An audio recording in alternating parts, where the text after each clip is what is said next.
Ya. Penuh.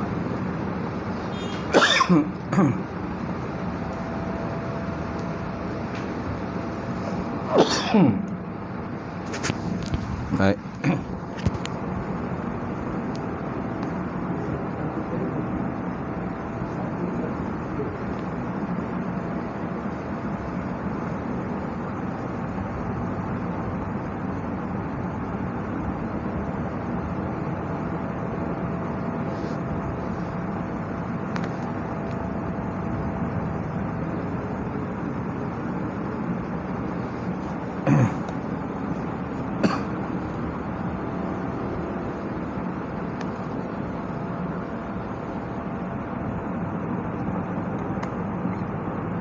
Oh, situ.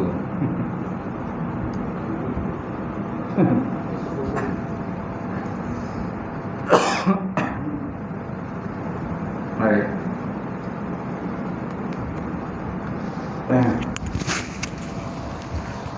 Kita mulakan pengajian malam ni dengan sama-sama membaca Ummul Kitab ila hadratin Nabi Muhammadin Mustafa Rasulullah sallallahu alaihi wasallam wa ala al-kiram ashabil izam sya'ulahumul Fatihah. A'udzubillahi minasyaitonir rajim. Bismillahirrahmanirrahim. Alhamdulillahi rabbil alamin. Arrahmanir rahim. Maliki yaumiddin. Iyyaka na'budu wa iyyaka nasta'in. Ihdinas siratal mustaqim. Siratal ladzina an'amta 'alaihim ghairil maghdubi 'alaihim waladdallin. Amin. Assalamualaikum warahmatullahi taala wabarakatuh. Alhamdulillahillazi nahmaduhu wa nasta'in wa nastahdi wa na'udzu billahi min syururi anfusina wa min sayyiati a'malina. May yahdihillahu fala mudhillalah wa may yudhlilhu fala hadiyalah. Asyhadu an la ilaha illallah wahdahu la syarikalah wa asyhadu anna Muhammadan abduhu wa rasuluh. Allahumma salli wa sallim ala sayyidina wa nabina wa habibina wa maulana Muhammad imamil muttaqin wa qaidul mujahidin wa ala alihi wa sahbihi ajma'in. Amma ba'd. Fa inna sadaqal hadis kitabullah wa khairan hadi Muhammad sallallahu alaihi wasallam wa syarril umuril muhdatsatuha wa kullu muhdatsatin bid'ah wa kullu bid'atin dhalalah wa kullu dhalalatin finnar. Qala Allah Subhanahu wa ta'ala fi kitabil azim. A'udzu billahi minasyaitonir rajim. Ya ayyuhallazina amanu taqullaha wa tamzun nafsun ma qaddamat liwat wattaqullaha innallaha khabirum bima ta'malun. Sadaqallahul azim.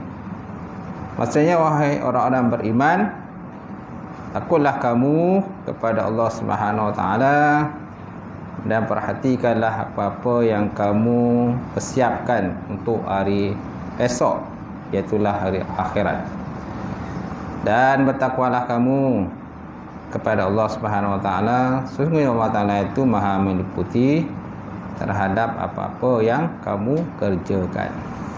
Waqala Nabi sallallahu alaihi wa ala alihi wa sahbihi wa baraka wa sallam, "Ma yuridullahu bihi khairan yufaqihu fiddin."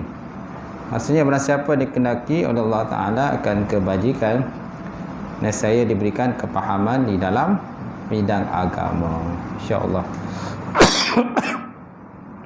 Nawaitu ta'alluma wa ta'lim wa tazakkura wa tazkir wa nafa wa intifa wa difadata wa istifada wal hassa ala tamassuki bi kitabillah wa sunnati rasulih wa du'a ila al-huda wa dalalata ila khairi ibtigha mardatihi wa qurbihi wa sawabihi subhanahu wa ta'ala, insyaallah.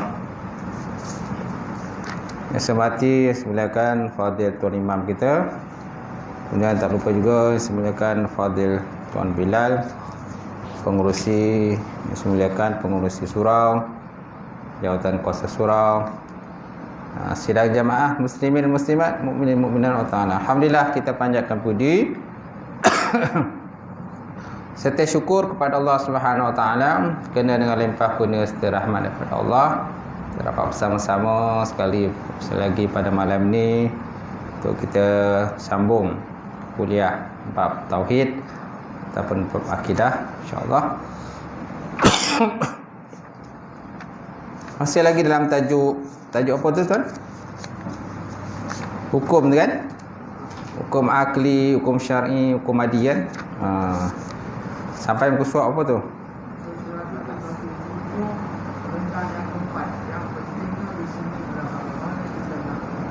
Okey, 117 insya-Allah. Masih lagi dalam bab menuntut ilmu dalam bab ini dia campur-campur lah. Dalam bab hukum ni, hukum akal, hukum adat, hukum syarak ni dia ada campur-campur di sini. Hari itu dia bincang berkenaan dengan alam. Allah Ta'ala yang menciptakan alam, fenomena siang malam dan sebagainya. Jadi malam ini sambungan berkenaan dengan menuntut ilmu pula. Mana akal manusia naklah digunakan untuk menuntut ilmu. Baik. Kita lihat hadis Nabi tu. Nabi SAW bersabda, man salaka tariqan yatlubu fihi ilma salakallahu fihi tariqan ila jannah. Maksudnya sesiapa yang menempuh suatu jalan untuk menuntut ilmu, maka Allah Ta'ala akan memudahkan baginya jalan ke syurga. Nampak? So siapa nak mudah jalan ke syurga, kena tuntut ilmu lah. Dan ilmu ni tak terbatas. Jangan kita anggap bila kita dah habis, kita dah habis SPM, dah habis dah habis ijazah, jadi dah habislah untuk ilmu. Ada orang anggap macam tu. Dah bekerja, dah habislah untuk ilmu, tak payah tu ilmu lagi. Ini tanggapan yang salah lah, fahaman yang salah. Kalau untuk ilmu ni tak pernah habis. Nabi SAW bersabda, utlubul ilma minal lahdi ilal lahdi, minal mahdi ilal lahdi. Tuntut ilmu daripada buayan sampai ke liang lahat, daripada buayan sampai liang lahat. Tu tak pernah habis lah. Jadi kalau kita anggap untuk ilmu ni cukup sampai umur kita 20 tahun dah habis dah. Dah tak payah untuk ilmu lah. Cukup sampai umur kita 25 tahun, cukuplah. Dah habis, dah dapat ijazah, dah belajar maturiti, dah ada ijazah, dah kerja, tak payah untuk ilmu lah, cukuplah tu. Salah lah tu. Sebenarnya untuk ilmu tak pernah habis. Lagi kita tuntut, lagi kita belajar, rupanya banyak lagi benda dalam dunia ni, alam ni kan. Banyak lagi benda yang kita tak tahulah. Malahan bila kita tuntut ilmu tu sebenarnya kita sonok lah. Sonok kita untuk ilmu ni. Itu pun bagi orang yang cinta untuk ilmu. Orang cinta untuk ilmu dia sonok. Orang yang tak cinta untuk ilmu ni, dia tak sonok. Apalagi kalau ustaz berceramah, bersyarah dan sebagainya, dia mulalah tu mengelisah kan. Istilah kita ni mengelisah lah. Tak sonang dah duduk tu. Panaslah punggung itu. Kalau boleh nak cepat bangun, nak cepat balik. Cepat bangun, cepat balik. Betul tak? Duduk kat rumah tengok TV. Tengok movie dan sebagainya. Itu dia seronok lah. Macam tu. Ilmu-ilmu yang macam ni, menuntut ilmu di masjid, di surau, di pusat-pusat pengajian, dia balas, tak nak lah. Ni mana sikap macam ni lah yang kena ubah lah. Sikap macam ni yang kena ubah. Kena ilmu, dan contoh ilmu Islam aja banyak. Kita ada ilmu nahu, ilmu sharaf, kita ada ilmu tafsir, ada hadis, ilmu tasawuf, ilmu fiqh, ilmu tauhid. Banyak tak? Banyak kan cabang-cabang ilmu ni. Usul fiqh, usul tafsir, mustalah hadis, ilmu tajwid Quran, taranum Quran, macam-macam. Berzanji, nak berzanji pun ada ilmunya. Nak melagukan dia punya tu kan. Kalau tak tahu lagu tu, golak ada orang kan. Golak ada orang. Tak reti dia nak lagukan, dia berjanji dia kan. Nampak? Semuanya kan nakkan ilmu macam tu. Jadi tak pernah habis lah macam tu. Baik, insya-Allah. Baik. Jadi yang penting di sini ialah bagaimana kita nak menuntut ilmu pengetahuan supaya iman kita selamat. Islam bukan hanya menggalakkan kita menuntut ilmu, bahkan mengatur supaya apa yang kita perolehi daripada ilmu pengetahuan itu dapat kita gunakan ke jalan yang betul dan menyelamatkan iman atau akidah kita. Ini yang penting tu, selamat iman, akidah. Terutama sekali mengaji bab tauhid. Mengaji bab tauhid. Mengaji bab tauhid ni mesti ada guru lah. Mesti ada guru, mesti ada kitab dia. Kalau guru saja, kitab tak ada pun susah juga. Jadi main akal dia, main logik akal dia. Dia mesti ada guru, mesti ada kitab. Mesti ada kitab. Apa kitab yang digunakan? Betul tak kitab itu? Sealiran tak dengan golongan ahli sunnah wal jamaah? Kalau kita di Negeri Sembilan Malaysia ni, aliran ahli sunnah wal jamaah. Kitab yang diajar tu sealiran tak? Kalau tak sealiran tu, jadi susah lah sikit. Mestilah sealiran. Dan guru-guru agama dia, guru-guru yang bertauliah, ada tauliahnya.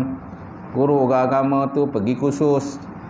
Ada yang kadang-kadang dia guru agama tapi pergi kursus pun malas. Dia anggap dia dah pandai. Bila dah pandai, tak payah kursus lagi. Sedangkan dalam dunia zaman sekarang ni banyak benda-benda baru yang berlaku di sekitar kita. Bukan saja ilmu yang kita belajar, ilmu contoh mengaji di pondok kan. Bukan saja ilmu tu kita belajar. Dengan ilmu itulah kita ngajar orang lain. Tapi zaman sekarang banyak juga benda-benda baru yang berlaku di sekitar kita. Jadi kalau ada program-program seminar, kursus-kursus untuk guru-guru takmir, guru-guru agama ni, pergilah dengar. Jangan tak pergi dengar. Jadi kalau tak dengar tu yang ketinggalan maklumat.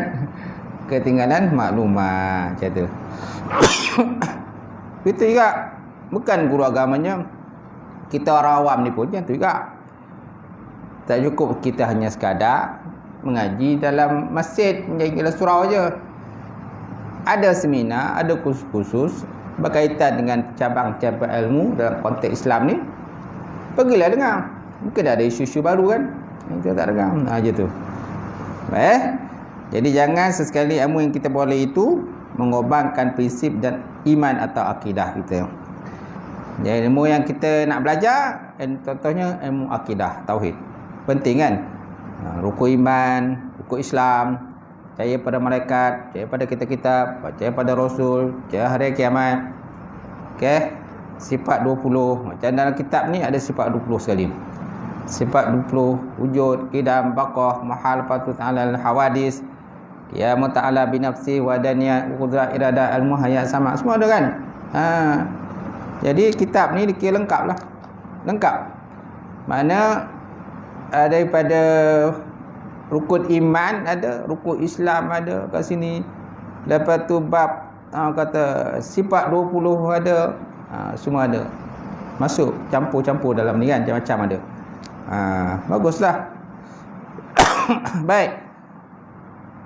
Jadi di sini jelaslah bahawa Allah SWT menggalakkan kita untuk ilmu. Berdosa bagi mereka yang berkemampuan mengabaikan soal untuk ilmu, terutama ilmu-ilmu yang berhubung dengan soal keimanan dan masalah fardu ain. Nampak? Dosa tuan-tuan, berdosa kalau orang tu mampu belajar dia tapi tak nak belajar. Malahan kalau sampai tingkatan dia memperlekehkan mengaji ni, boleh terpesong akidah. Apalah mengaji ni? Buang masa je lah, menyusahkan orang.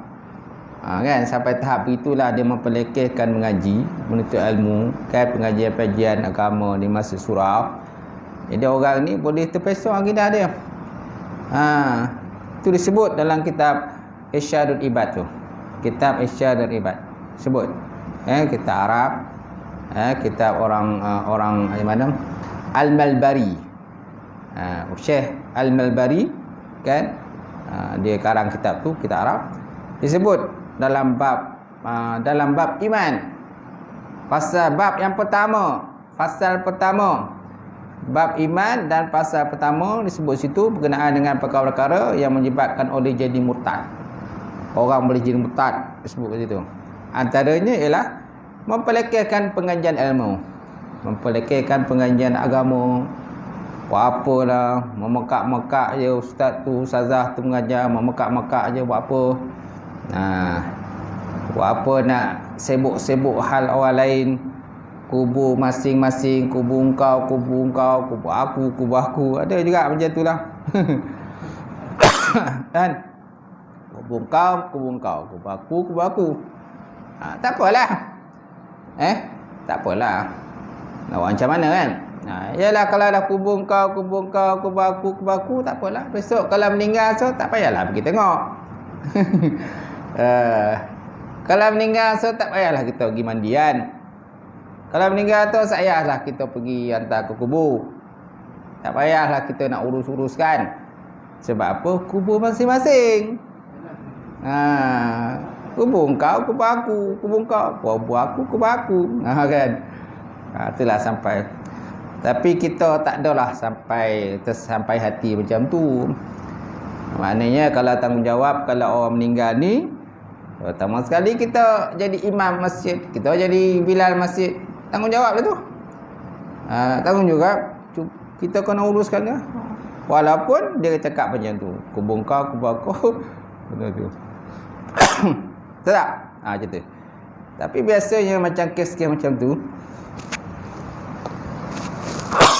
kes-kes orang yang cakap macam ni, biasanya time kematiannya, imam dengan bilal dengan siap ni ada urusan masa tu. Yang tak dapat dielakkan. Saya ada urusan lah. Kan? Saya tak ada kat rumah ni ha. Saya ada urusan. Tanya bilal pun macam tu juga. Saya ada urusan. Saya siap pun semua ada urusan. Ada yang penghalang-penghalang macam tu. Rupa cek-cek rupa memang kan si mati ni memang dia suka macam tu. Dia kata kubur kau, kubur kau, kubur aku, kubur aku. Itu jadi macam tu. Itu jadi macam tu.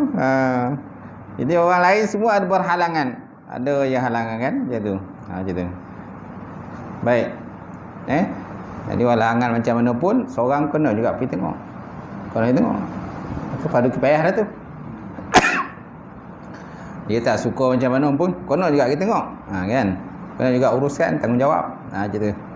Baik. Jadi begitu juga soal kekayaan pula. Tadi tentang tuntut ilmu. Sekarang ni tentang kekayaan.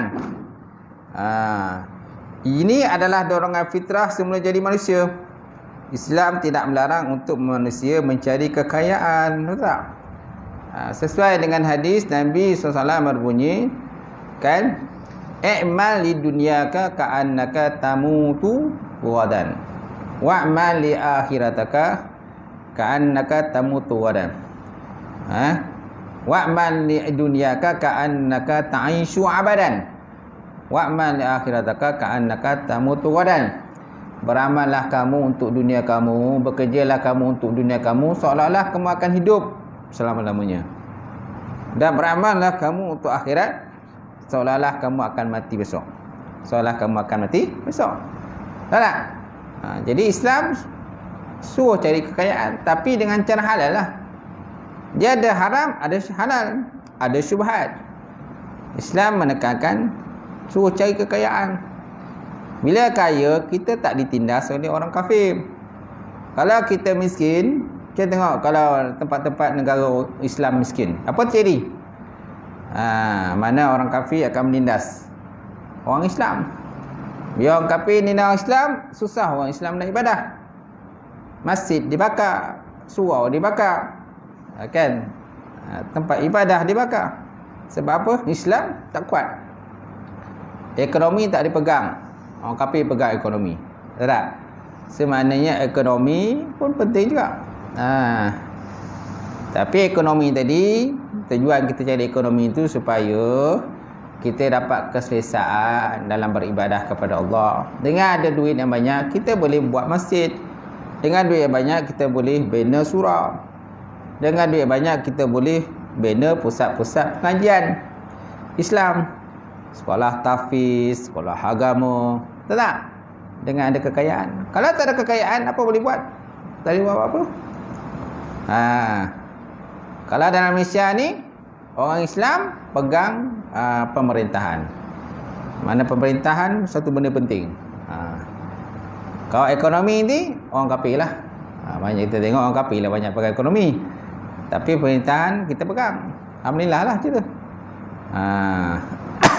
Tapi kalau kita dapat pemerintahan dan ekonomi, itu lagi bagus. Pemerintahan sekali, ekonomi itu kan. Tapi jangan orang kata ekonomi pun tak ada, pemerintah pun ada. Memang kita lah ditindas lah je ya. Tindas, dipelekehkan, dihina, caci maki dan sebagainya. Tak? Jadi tak salah kita mencari kekayaan. Tapi jangan sampai kita lupa daratan. Banyak kalau kita ni cari kekayaan tapi lupa daratan. Tak ingat Allah, tak datang masjid, tak datang surau.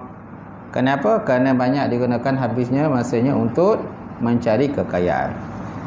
Baik. Baik, Islam tidak melarang untuk manusia mencari kekayaan. Asalkan kekayaan dicari itu mestilah daripada sumber yang halal dan tidak menindas mana-mana golongan. Okey. Kita disuruh mencari rezeki, tetapi jangan rezeki atau kekayaan yang kita cari itu boleh menggadaikan prinsip keislaman dan keimanan kita. Tak salah kita cari kekayaan, tapi jangan sampai menggadaikan Islam, menggadaikan iman kita. Sanggup kita murtad, sanggup kita keluar Islam demi nak dapatkan jawatan, nak dapatkan pangkat, nak dapatkan duit. Ni tak boleh lah. Ada macam tu. Demi cinta pun ada. Kerana cinta pada lelaki, pada seorang lelaki itu dengan cinta yang kata cinta betul lah. Kan? Bercintaan betul lah. Akhir berkahwin, akhirnya keluar pada Islam. Ada juga macam tu. Mana sanggup menggadaikan akidahnya. Dia bercinta lah. Kemudian Allah Ta'ala berfirman Al-Quran, rijalul la tulhihim tijaratun wala bai'un an zikrillah wa iqamis salah wa iqta'iz zakah yakhafuna yawman tataqallabu fihil qulubu wal absar.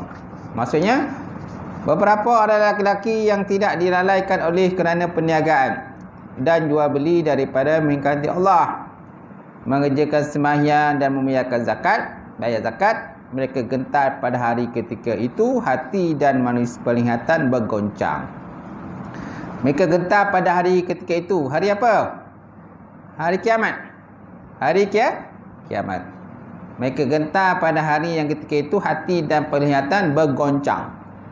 Tentang kiamat. Sebab apa? Akhirat besok, segala harta benda yang kita dapat di dunia ni semuanya akan dihisap di hadapan Allah Subhanahu wa taala.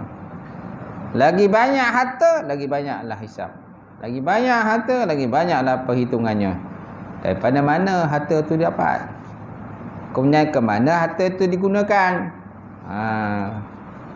Adakah dapat daripada benda yang haram, kemudian digunakan pada benda yang haram, atau dapat benda yang haram digunakan pada yang halal? Ada juga macam tu. Dia dapat benda haram, gunakan yang halal. Dia dapat duit judi lah, menang judi 1 juta, dia turi 1 juta, nak ambil lah imam lah, buatlah surau, besarkanlah surau ni. Imam pun giang lah dapat duit 1 juta. Bolehlah besarkan surau. Cek rupa menang judi, menang loteri orang tu. Ayo, tak jadilah dia. Pulang balik lah. Macam tu. Sebab apa? Matlamat tidak menghalalkan cara. Matlamat tidak menghalalkan cara. Memanglah tujuan dia baik. Nak buat surau. Nak buat masjid kan bagus tak? Bagus. Buat masjid, buat surau. Tapi sumbernya, masalah sumber tu. Daripada menang judi, menang loteri, tikam ekor, lumba kuda lah. Lumba kuda kan dia ada judi kan, judi lumba kuda kan. Itu kan. Dia menang kat situ lah. Dia tak boleh kita ambil. Kalau kita tahu tak boleh ambil. Kalau tak tahu tu lain. Kita main timur lah, orang bagi timur lah. Tak tahu pun. Sebenarnya antara dia dengan Allah lah. Yang bagi itu antara dia dengan Allah. Kita tak tahu apa. Macam tu. Sebab kalau tahu nanti parah juga tu. Surau dah siap. Dah tahu surau dah siap dah. Cuba tahu lah. Duit judi. Macam mana ni? Nak runtuhkan ke balik tidak balik ni? Dah warning kepala pula mikir kan. Seorang kata runtuh, seorang kata tak runtuh. Yang ini runtuh, kata tak runtuh. Akhir bergaduh pula. Macam tu. Baik. Sebabnya mana-mana duit sumbangan kita cek dulu lah.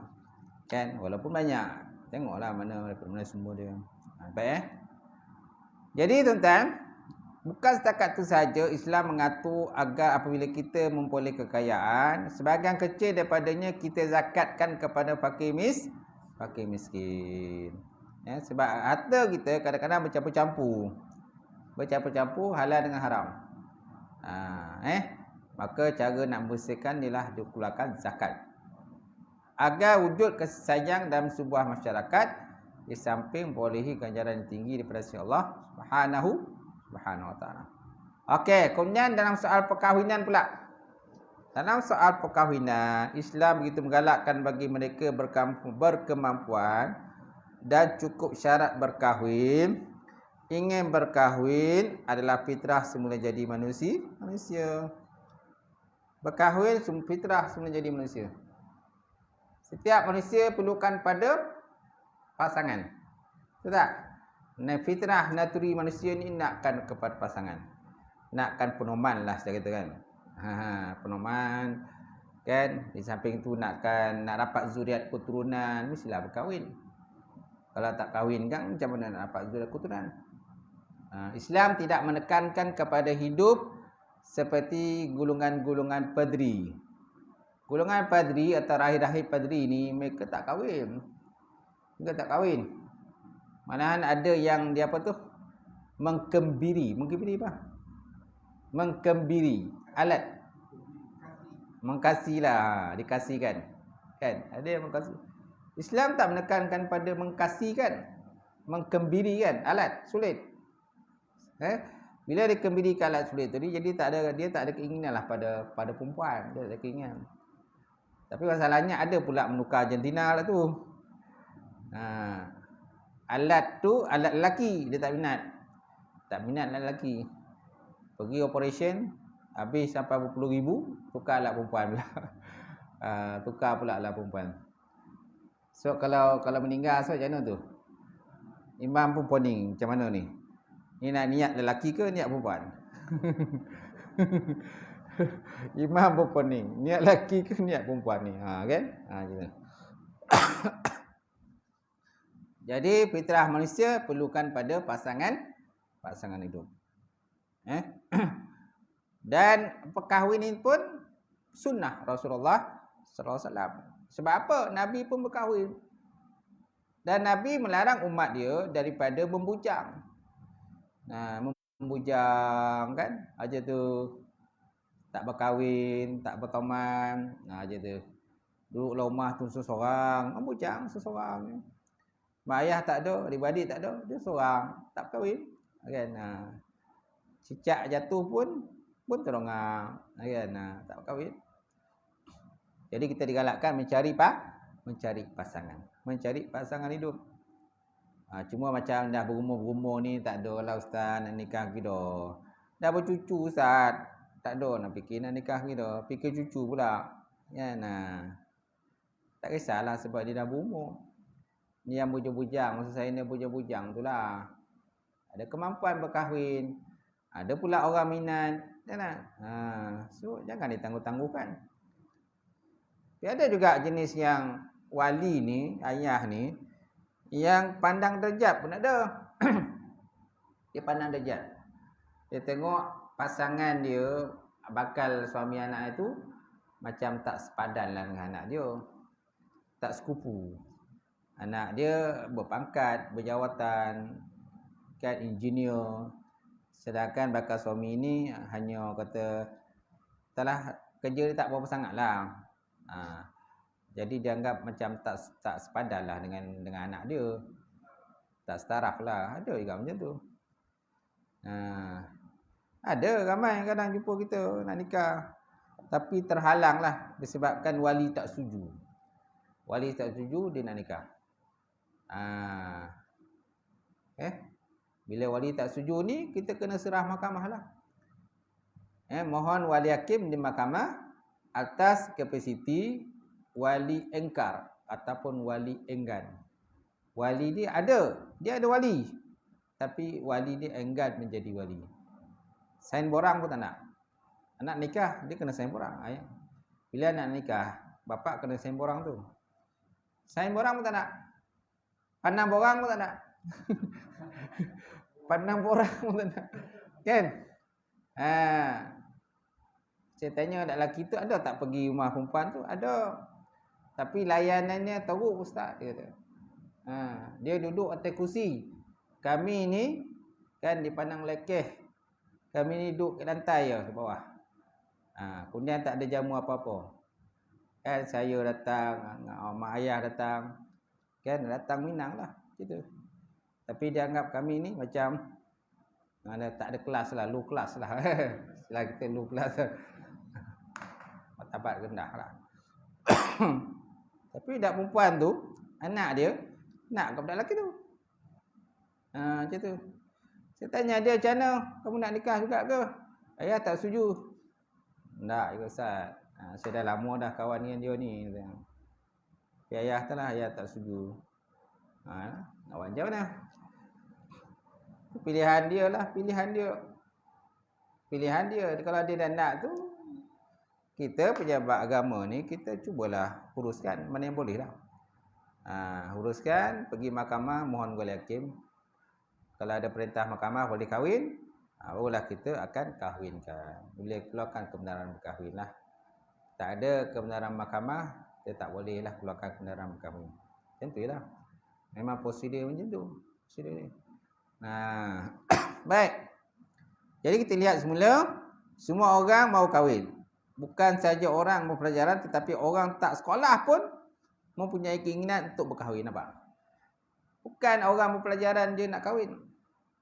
Orang berjawatan pun bukan yang berjawatan dia nak kahwin. Tapi budak sekolah pun kan, orang tak sekolah pun nak kahwin. Main nak sekolah nak kahwin. Masih sekolah lagi tapi sibuk nak nikah. Ada juga. Ada yang terlanjur pun ada, ada yang terlanjur pun ada. Mak ayah tu sekolah, tak nak sekolah. Pori dating dia, dua orang tu. Dulu kilik dek baru. Akhirnya pregnant, mengandung. Bila dah mengandung, mula mak ayah tak tahu. Bila dah kandungan semakin besar, maka mak ayah pun tahulah. Bila nak ayah tahu, dah benda dah terlambat. Dah tahu. Dah kata dah mengandung. Perut dah besar. Nak marah macam mana lagi? Marah tu bolehlah marah. Tapi dah mengandung, nak macam mana? Tak nak, datanglah. Pergilah pejabat agama, mintalah supaya dicepatkan perkahwinan. Boleh tak Ustaz, tolong bantu cepatkan. Copek jana tu. Nak copek macam mana tu? Cakap tak dapat copek jana dia. Dokumen kena lengkap jugalah. Sama juga macam orang belum berkahwin. Orang bujang teruna nak kahwin. Apa dokumen yang diperlukan? Sama juga, kena juga ada sedia dokumen dia. Khusus kena juga pergi tengok. Usul pra perkahwinan kena pergi. Suntikan HIV, saringan HIV pun kena buat juga.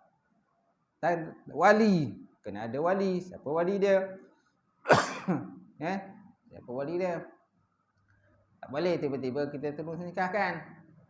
Mesti ada dokumentasi dia. Faham kan?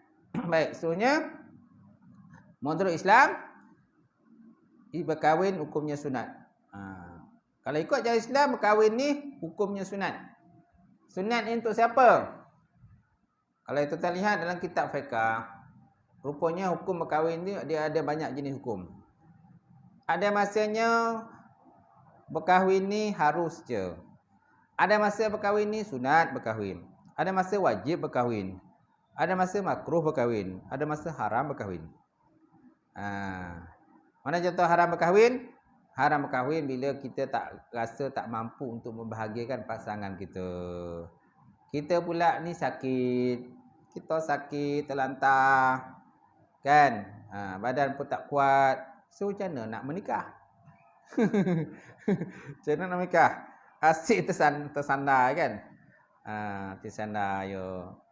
Kan? Kojo pun tak ada. Pencen pun tak ada. Semua tak ada. Itu dah kira haram berkahwin kerana boleh memudaratkan orang. Apalagi kalau yang nak kahwin tu lelaki, kojo pun tak ada. Kojo pun tak ada, kedai kebaru kudu kili ya. Kojo tak ada.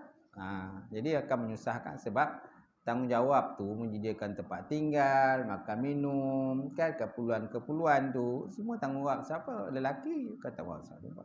Kalau perempuan dia tak bekerja tak kisah. Sebab yang nanggung tu bukan dia, suami dia yang tanggung. Suami dia tanggung. Perempuan tak kerja dia tak kisah. Masalah lelaki kalau tak kerja nak kahwin. Dia parah je kan ada. Tak kisahlah kau kerja apa, janji kerja. Tak kisahlah kau kerja hanya orang kata jadi orang kata kutip sampah tu kan, ataupun pungut sampah tu, tak kisahlah jadi kerja, potong rumput ke, tak kisah, janji ada kerja. Maknanya adalah pendapatan kau tu. Kerana kau nak menyara bakat isteri kau. Kan, lepas 9 bulan besok akan ada anak lah, biasalah dah kahwin 9 bulan biasa ada anak lah kan. So ada anak pula. Dia ada anak besok anak semakin besar. Daripada anak pertama, kemudian ada pula anak kedua. Kan? Anak kedua, lepas tu ada pula anak ketiga. Lepas tu, yang anak yang pertama tu pula besok dah cukup 6 tahun, 7 tahun, masuk sekolah pula. Masuk pula sekolah rendah. Yang sekolah rendah pula, naikkan darjah 1, naik darjah 2. Lepas tu, follow pula yang lain. Kan? Jadi, dia punya maknanya tanggungjawab tu semakin besar, semakin berat. Kalau tak kerjanya lah. Tak, macam mana nak bayar tu, bayar ni? Zaman sekarang ni, biasalah. Sewa rumah, bil telefon, bil api, bil air, bil tu, bil ni, macam-macam bil lah. Macam-macam bil. Dalam dunia kan. Baik. Jadi, kalau ikut Islam, berkahwin tu punya sunat. Sunat bagi siapa? Sunat bagi orang yang berkemampuan untuk berkahwin. Sunatlah berkahwin. Adalah jodoh kan? Sunat artinya bahawa apabila dia melakukan dapat pahala. Berkahwin mendatangkan 2 keuntungan kepada kita. Untung dunia kerana dapat melepaskan rasa fitrah semula jadi manusia, dan akhirat dapat ganjaran daripada sisi Allah Subhanahu Wa Taala. Kat dunia ada pasangan. Bila ada pasang, maknanya kita boleh melepaskan hawa nafsu kita pada pasangan kita, keinginan kita kepada pasangan kita, sebab ada pasangan.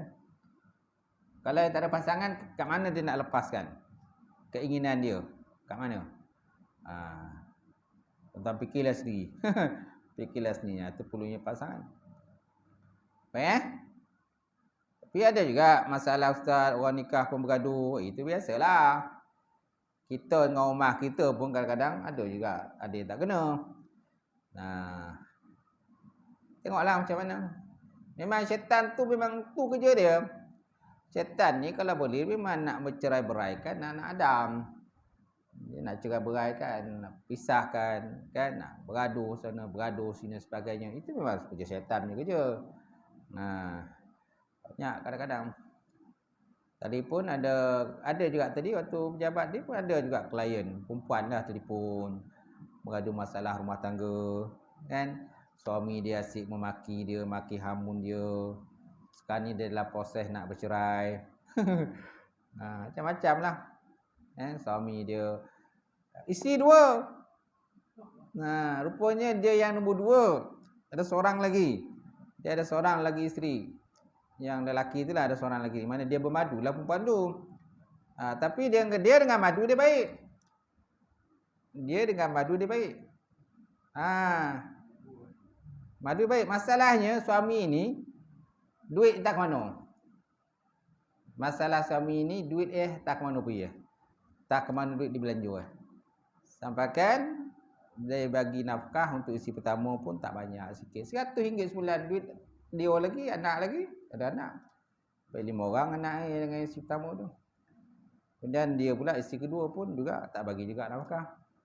Nampak tak? Itu yang kadang-kadang orang takut. Orang takut berkahwin pun antara sebab tu lah. Sebab takut kahwin. Takutlah kahwin ustaz. Orang cerita macam ni, malaslah dengan kahwin. Kan? Baik. Itu alhamdulillah lah. Itu suami bermadu tapi baik, bagus. Tapi ada bermadu tak baik. Kan bercakap ke je bermadu. Cakap ke je.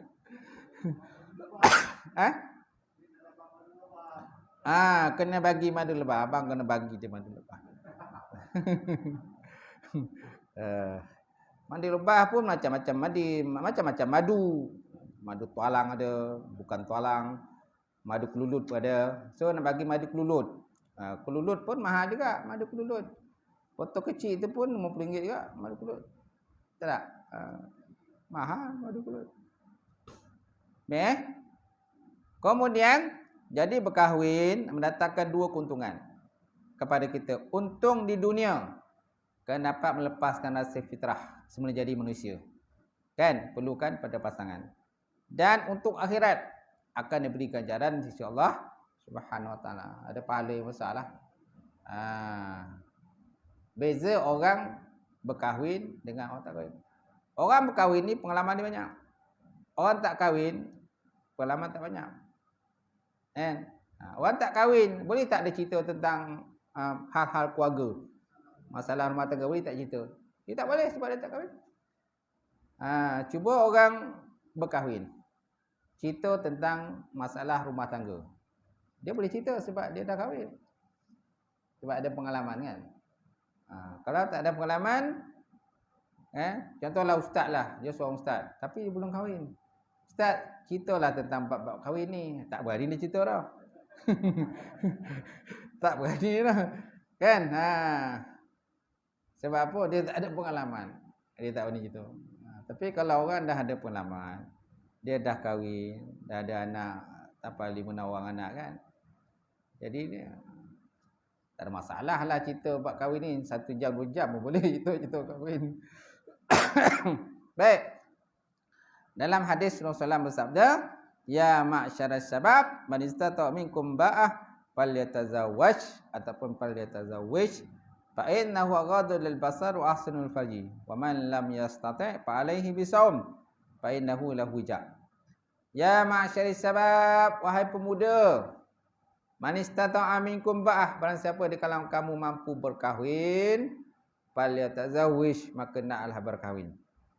Fa innahu aghadul basar, kerana sungguhnya berkahwin tadi memelihara pandangan mata, wa ahsanul lil farji, dan memelihara kemaluan daripada berzina. Wa man lam yastati', dan siapa tak mampu kahwin, fa alaihi bisawm, maka naklah berpuasa. Fa innahu lahu wija, kerana puasa ni merupakan perisai. Puasa ni perisai, bentenglah daripada buat benda-benda yang tak elok. Faham kan? Itu pentingnya berkahwin tu. Okey, mak ayah ada kadang-kadang anak-anak ni kadang dia tak tahu. Dia blur lah tentang jodoh ni. Mak ayah lah kepercayaan. Mak ayah kepercayaan. Kadang dia tak tahu, kadang dia diam kan? Diam je. Tapi dari segi umur dia memang dia layak kahwin dah. Boleh dia kahwin, carilah. Kalau ada tak anak lelaki yang belum kahwin kan?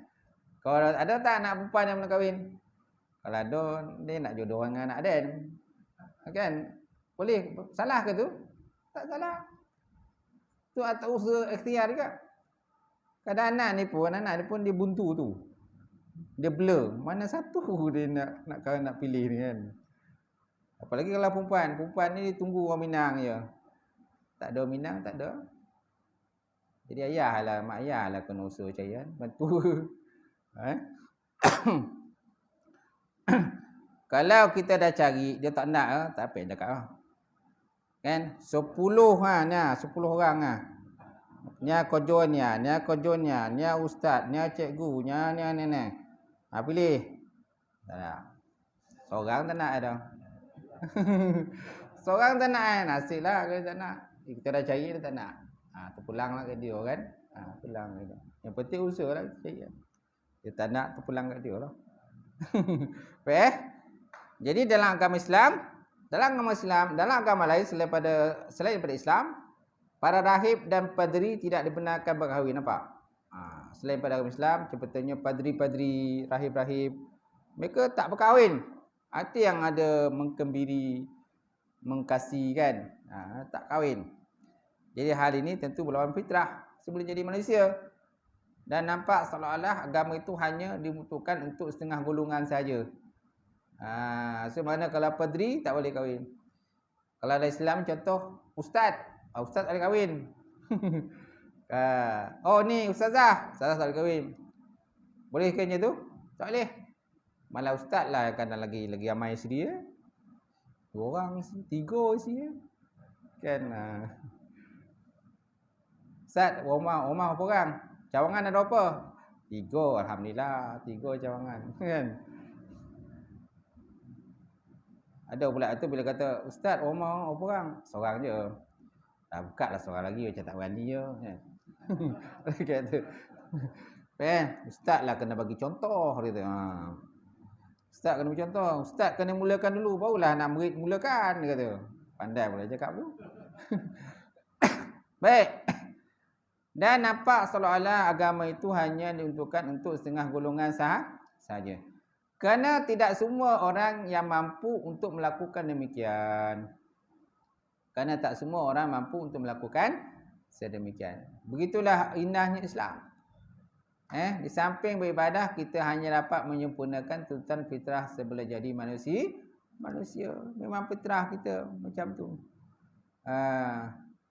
Cuma dalam konteks Islam ni, kita umat Nabi Muhammad SAW ni yang boleh kita berkahwin maksimal 4 orang. 4 orang saja. Jangan lebih-lebih.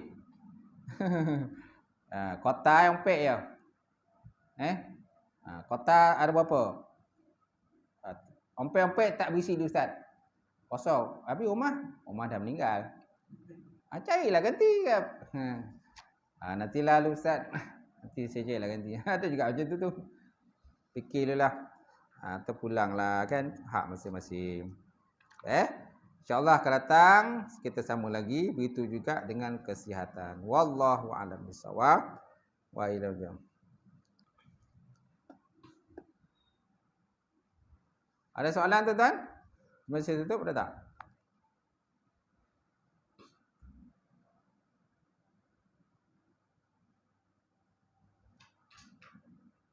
Ada? Tak ada? Ada. A'udzubillahi minasyaitonir rajim. Bismillahirrahmanirrahim. Alhamdulillah rabbil alamin wassalatu wassalam ala asyrafil mursalin wa ala alihi washabbihi ajmain. Allahumma zidna ilman nafi'a wa yaqinan sadiqan wa 'ilman mutaqabbala rizqan halalan mubarakatan katsira. Wasiyan ya fata ya alim nawlana qulubana bi nuri ma'rifataka wa aftah lana abwaaba. Allahumma faqina fid-din, Allahumma faqina fid-din. Allahumma ja'al hadza jam'al marhuma wa tafarruqana min ba'dihi tafarruqal ma'zum. Rabbana iftah bainana wa baina qaumina bil haqq wa anta khairul fatihin. Ta'assanna bi izzatil jabarut wa tasamna bi izzatil malakut wa tawakkalna ala hayyil ladzi la yamut. Allahumma asrif anna hadzal waba wa qina syarrul rada wa najjina minat ta'ni wa ta'un wal bala. Bilutfika ya latif ya khabir innaka ala kulli syai'in qadir. Allahumma inna na'udzubika min jahdil bala wa dakish syaqa wa su'il qada wa samasatil ada. Rabbana zalamna anfusana wa lam taghfir lana tarhamna lanakunanna minal khasirin. Rabbana atina fid dunya hasanah wa fil akhirati hasanah wa qina azabannar. Subhana rabbika rabbil izzati amma yasifun wa salamun alal mursalin. Alhamdulillah. Qabbalallahu minkum. Minkum.